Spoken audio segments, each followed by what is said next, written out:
Most teenagers worry about how they look. It can be hard to tell the difference between normal behavior and a possible eating disorder. Here are the signs that a teenager might be dealing with an eating disorder. A distorted body image. While other people see a normal or painfully skinny kid, teenagers with eating disorders look into the mirror and see a different person entirely. They have a distorted perception of their own appearance, and no amount of reassurance from family and friends, all of them saying, "You're not fat," will change that conviction. They're fixated on appearance. Young people who develop eating disorders are extraordinarily focused on their appearance as a measure of self-worth. While other kids tend to stake their identities on their interests and accomplishments, these teenagers have their emotions and their lives wrapped up in thoughts of food and appearance. Extreme dieting. Anorexia nervosa, the most common eating disorder, is self-imposed starvation, usually by a young woman who is otherwise high-functioning. Personality types more likely to develop the disorder include athletes, perfectionists, and overachievers. They are driven to maintain a dangerously low body weight because of a distorted self-image. Detecting anorexia can be very difficult because it typically affects high-performing kids. Overeating. Kids with bulimia nervosa, the other most common eating disorder, indulge in periodic and usually secretive binges. Many kids with bulimia say they feel out of control during their binges and describe them as out-of-body experiences. To compensate, many will purge afterward or diet strenuously. Teenagers with the disorder may be very influenced by body ideals perpetuated in media and popular culture. It can be difficult to diagnose the disorder because people with bulimia can have a normal body weight or may even be overweight. Here are some of the signs to look for. Kids with eating disorders often try to keep their unhealthy eating habits and behaviors a secret, but there are still some signs that might be noticeable. Here are the signs of anorexia: losing weight unexpectedly and/or being dangerously thin. Despite their extreme thinness, kids with anorexia usually don't think that they are unhealthy and actually want to lose even more weight. Obsessing over calorie counts, nutritional facts, and diets. Spending many hours exercising to burn off calories. Skipping meals. Avoiding eating socially.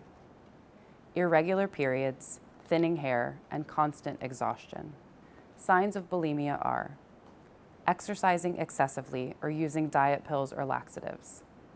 Going to the bathroom immediately after meals. Spending a lot of time in the bathroom. Having a sore throat, sore knuckles, discolored teeth, and poor enamel. Hoarding food. Having large amounts of food that go missing at home. Preventing eating disorders. Eating disorders can affect all kinds of kids for all kinds of reasons. Still, there are things that can be done to help build a healthy relationship with food and eating and reduce the risk that they might develop an eating disorder.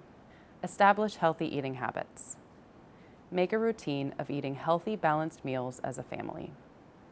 Discuss foods in terms of how healthy they are, not how good or bad they are. Don't criticize your child's weight or appearance. Adolescence is a difficult time for most kids, and it's essential they're provided with a nurturing and supportive environment. Some kids are more likely than others to develop eating disorders. Be extra vigilant if you have a family history of eating disorders, or if a child is under extreme pressure to look a certain way. Here are the treatments for eating disorders. Eating disorders in children are very serious and can be deadly, but they're also treatable. If you think a child has an eating disorder, you should contact a doctor for help immediately. Hospitalization is sometimes necessary, but for many kids with eating disorders, the recommended treatment involves staying at home and recovering under their family's care. Family-based treatment, or FBT, coaches parents on guiding their child's recovery, and evidence shows that it helps kids return to a healthy weight more quickly than other treatments.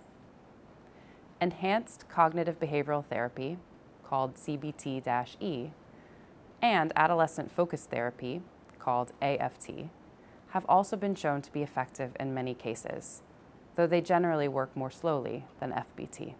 The Child Mind Institute Family Resource Center has hundreds of articles and guides to help you support children who are struggling with mental health, behavior, or learning challenges. Find the link in the description below. I'm Allison Dubinski, Clinical Social Worker at the Child Mind Institute. If you find this video useful, please like and subscribe to the channel below.